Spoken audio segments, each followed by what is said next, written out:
2025 ആരംഭം മുതൽ തന്നെ കേരളത്തിൽ ഞെട്ടിക്കുന്ന സംഭവങ്ങളുടെ ഘോഷയാത്ര നടക്കുകയാണ്. വർഷങ്ങളായി ജയിലറയ്ക്കുള്ളിൽ ബന്ധിക്കപ്പെട്ടു കിടക്കുന്ന ഒരു മനുഷ്യൻ അവിടെ നിന്ന് പുറത്തിറങ്ങി വരികയും കാലങ്ങളായി ഉള്ളിൽ കരുതി വെച്ചിരുന്ന പകയുടെ കനൽ ഊതിക്കത്തിച്ചുകൊണ്ട് ഒരു മകനെയും അമ്മയെയും നിമിഷ നേരം കൊണ്ട് വെട്ടിക്കൊന്ന് അവസാനിപ്പിച്ചിരിക്കുന്നു. 16 വയസ്സുകാരി 12 വയസ്സുകാരനാൽ ഗർഭിണിയാകുന്നു, പ്രസവിക്കുന്നു. 2.5 വയസ്സു മാത്രം പ്രായമുള്ള ഒരു കുരുന്നുകുഞ്ഞിനെ സ്വന്തം അമ്മാവൻ കിണറ്റിൽ എറിഞ്ഞു കൊല്ലുന്നു. സ്വന്തം ചേച്ചിയുടെ ഭർത്താവുമായി അനിയത്തി ഒളിച്ചോടുന്നു. ജന്മം നൽകിയ അച്ഛനെ സ്വന്തം അമ്മയുടെ മുൻപിലിട്ട് കുത്തിയും വെട്ടിയും കഴുത്തറുത്തും ഒരു മകൻ കൊലപ്പെടുത്തുന്നു. സ്നേഹനിധിയായ ഒരു ഉമ്മയെ മകൻ വെട്ടിക്കൊലപ്പെടുത്തുന്നു. അങ്ങനെ ദാരുണമായ സംഭവങ്ങൾ ഓരോന്ന് കേട്ട് ഞെട്ടി അവസാനം ഇപ്പോൾ മലയാളികൾക്ക് ഞെട്ടാൻ കഴിയാത്ത ഒരു അവസ്ഥയിലേക്ക് പോലും എത്തിയിരിക്കുകയാണ്. ഇപ്പോഴിതാ ആലപ്പുഴ ജില്ലയിലെ പുന്നപ്രയിൽ നിന്നും ദാരുണമായ മറ്റൊരു കൊലപാതകത്തിന്റെ കഥ കൂടി പുറത്തു വരികയാണ്. അമ്മയുടെ സുഹൃത്തിനെ മകൻ ഷോക്കടിപ്പിച്ചു കൊന്നു എന്നുള്ള ഒരു വാർത്തയാണ് ഇപ്പോൾ പുറത്തു വന്നിരിക്കുന്നത്. സംശയമാണ് ഈ ചെറുപ്പക്കാരനെ കൊണ്ട് ഈ ക്രൂരകൃത്യം ചെയ്യിപ്പിച്ചത്. ആലപ്പുഴ ജില്ലയിലെ പുന്നപ്ര എന്ന സ്ഥലത്ത് കല്ലുംപുറക്കൽ ദിനേശൻ എന്ന ആളാണ് ഷോക്കേറ്റ് മരിച്ചത്. ഇക്കഴിഞ്ഞ ശനിയാഴ്ചയാണ് ഈ സംഭവം നടന്നത്. ഷോക്കേറ്റ് വയലിൽ മരിച്ചു കിടക്കുന്ന ദിനേശനെ നാട്ടുകാർ കാണുകയാണ്. മരണപ്പെട്ട ദിനേശനെ കുറിച്ച് നാട്ടിലുള്ള എല്ലാ ആൾക്കാർക്കും നല്ലത് മാത്രമേ പറയാനുള്ളൂ. വളരെ പരോപകാരിയായ ഒരു മനുഷ്യൻ. ആർക്ക് എന്ത് ആവശ്യമുണ്ടെങ്കിലും അവിടെയൊക്കെ ആദ്യം ഓടിയെത്തുന്ന വ്യക്തി ദിനേശനായിരുന്നത്രേ. വിവാഹമാകട്ടെ മരണമാകട്ടെ നാട്ടിലുള്ള എല്ലാ ചടങ്ങുകൾക്കും ദിനേശന്റെ നിറസാന്നിധ്യം എപ്പോഴും ജനങ്ങൾ അനുഭവിച്ചിട്ടുണ്ട്. അതുകൊണ്ട് തന്നെ അയാളെക്കുറിച്ച് നാട്ടുകാർക്ക് എല്ലാവർക്കും വളരെ നല്ല അഭിപ്രായങ്ങളാണ് പറയാനുള്ളത്. മദ്യപിക്കാറുണ്ട്. മദ്യപിച്ച് പലപ്പോഴും അദ്ദേഹം വഴിയിലൊക്കെ കിടക്കുന്നത് ആൾക്കാർ കണ്ടിട്ടുണ്ട്. സാധാരണ മദ്യപിച്ച് കിടക്കുന്ന ഒരു മനുഷ്യൻ കുറച്ചു സമയം കഴിയുമ്പോൾ അവിടെ നിന്ന് എഴുന്നേറ്റ് പോകും. എന്നാൽ ദിനേശൻ ഈ കിടപ്പ് ഏകദേശം ഒരു ദിവസത്തോളം കിടന്നു.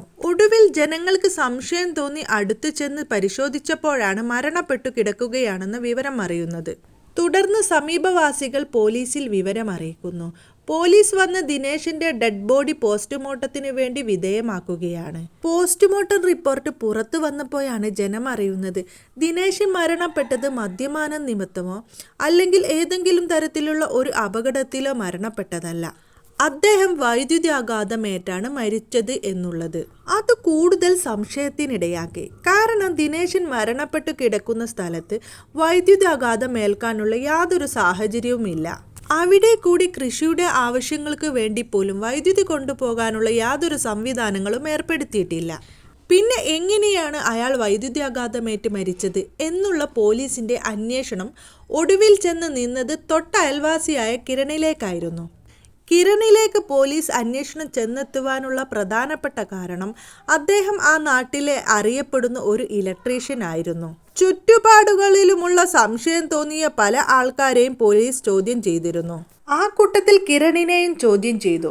പക്ഷെ വളരെ വിദഗ്ധമായ രീതിയിൽ ആ ചോദ്യങ്ങൾക്കെല്ലാം കിരൺ മറുപടി പറയുകയും ഒഴിയുകയും ചെയ്തിരുന്നു. എന്നാൽ തൊട്ട അയൽവാസിയായ കിരണിനെ തന്നെ ലക്ഷ്യമിട്ടുകൊണ്ട് പോലീസ് നടത്തിയ വിദഗ്ധമായ ചോദ്യം ചെയ്യലിനൊടുവിൽ കിരണിന് കീഴടങ്ങുകയല്ലാതെ വേറെ നിവൃത്തിയില്ലാതെ വന്നു. ഒടുവിൽ കൊല ചെയ്തത് താനാണെന്ന് സമ്മതിക്കുകയും ചെയ്തു. കിരൺ പോലീസിനോട് പറഞ്ഞ പ്രധാനപ്പെട്ട കാരണം ഇതാണ്.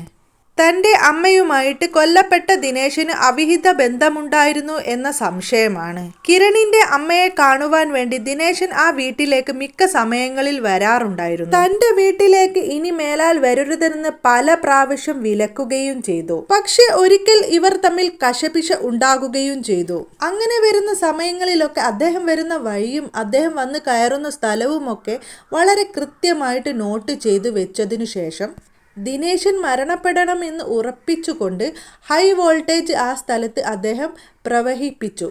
അങ്ങനെ കിരൺ കരുതിയതുപോലെ തന്നെ ദിനേശൻ എത്തുകയും ഷോക്കേറ്റ് വീഴുകയും ചെയ്തു. ഷോക്കടിപ്പിച്ച് നിലത്തു വീണ ദിനേശിന്റെ മരണം ഉറപ്പിക്കുവാൻ വേണ്ടി വീണ്ടും ആ ശരീരത്തിലേക്ക് കിരൺ വൈദ്യുതി ഏൽപ്പിച്ചു എന്നാണ് അറിയുവാൻ കഴിയുന്നത്. ദിനേശിന്റെ ഡെഡ് ബോഡി പോസ്റ്റ്മോർട്ടത്തിന് ശേഷം വീട്ടിലേക്ക് കൊണ്ടുവരികയും തുടർന്നുള്ള മതാചാര പ്രകാരമുള്ള ചടങ്ങുകൾ നടത്തി സംസ്കരിക്കുകയും ചെയ്യുന്ന സമയങ്ങളിലെല്ലാം കിരൺ അവിടെ ആർക്കും യാതൊരു സംശയത്തിനും ഇട നൽകാത്ത വിധത്തിൽ എല്ലാ കാര്യങ്ങളിലും മുന്നിട്ട് നിന്ന് സഹകരിക്കുന്നുണ്ടായിരുന്നു. പോലീസിന്റെ ചോദ്യം ചെയ്യലുകളിലൊക്കെ ആദ്യം വളരെ കൂളായിട്ട് മറുപടി നൽകുകയും ചെയ്തു അത്രേ. മാത്രമല്ല, മരണത്തോടുള്ള ബന്ധത്തിന് കൂട്ടം കൂടി നിന്ന് നാട്ടുകാർ നടത്തിയ പല ചർച്ചകളിലും കിരൺ ദിനേശിനെ കുറിച്ച് നല്ല അഭിപ്രായങ്ങളും പലരോടും പറഞ്ഞു അത്രേ. അതായത് മരണപ്പെട്ട ദിനേശൻ ഒരു പാവം മനുഷ്യനായിരുന്നു, അയാൾക്ക് എന്താണ് സംഭവിച്ചതെന്ന് അറിയില്ലല്ലോ എന്ന് പലരോടും അദ്ദേഹം പറഞ്ഞതായി നാട്ടുകാർ ഇപ്പോൾ പങ്കുവെക്കുന്നുമുണ്ട്. മാത്രവുമല്ല, ഈ കൊലപാതകത്തിൽ കിരണിനൊപ്പം തന്റെ അച്ഛൻ കുഞ്ഞുമോനും പങ്കുണ്ട് എന്നാണ് അറിയുവാൻ കഴിയുന്നത്.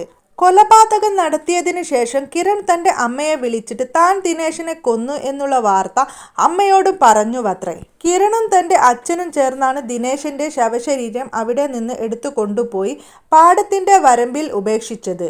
ദിനേശൻ തന്റെ വീട്ടിൽ വരികയും തന്റെ അമ്മയുമായിട്ട് അടുത്തിടപഴകുകയും ഒക്കെ ചെയ്യുന്നത് പല ആവർത്തി ആ വീട്ടിനുള്ളിൽ വലിയ കലഹത്തിന് കാരണമായിട്ടുണ്ട്. അത് നിയന്ത്രിക്കുവാൻ കഴിയാത്തതുകൊണ്ടാണ് ഒടുവിൽ ഇത്തരത്തിലുള്ള ക്രൂരകൃത്യത്തിന് അയാളെ പ്രേരിപ്പിച്ചത് എന്നുമാണ് പ്രാഥമികമായ വിവരങ്ങൾ അദ്ദേഹം പോലീസിൽ നൽകിയിരിക്കുന്നത്. എന്തായാലും ഈ വിഷയത്തെക്കുറിച്ചുള്ള കൂടുതൽ പോലീസ് അന്വേഷണങ്ങൾ പുറത്തു വരേണ്ടതായിട്ടുണ്ട്. കിരൺ സംശയിച്ചതുപോലെ തൻ്റെ അമ്മയും ഈ കൊല്ലപ്പെട്ട ദിനേശും തമ്മിൽ അവിഹിത ബന്ധങ്ങൾ ഉണ്ടായിരുന്നോ, അരുതാത്ത എന്തെങ്കിലും കാര്യങ്ങൾ ഈ മകൻ കണ്ടിരുന്നോ എന്നുള്ള വാർത്തകൾ ഒന്നും തന്നെ ഇപ്പോൾ കൃത്യമായി പോലീസിന്റെ ഭാഗത്ത് നിന്നും പുറത്തു വന്നിട്ടില്ല. ആ വാർത്തകളൊക്കെ അധികം താമസിയാതെ പുറംലോകം അറിയും എന്ന് തന്നെയാണ് പ്രതീക്ഷിക്കുന്നത്. 2025 എന്ന വർഷത്തിന്റെ ആരംഭ മാസം മുതൽ തന്നെ മലയാളികൾക്ക് ദുരന്തങ്ങളുടെ പെരുമഴക്കാലം എന്ന് തന്നെ വേണം പറയുവാൻ. ഇനി എന്തൊക്കെയാണ് സംഭവിക്കാൻ പോകുന്നത് എന്നുള്ളത് ആകാംക്ഷയോട് കൂടി കേൾക്കുവാൻ മലയാളികൾ കാത്തിരിക്കുകയാണ്.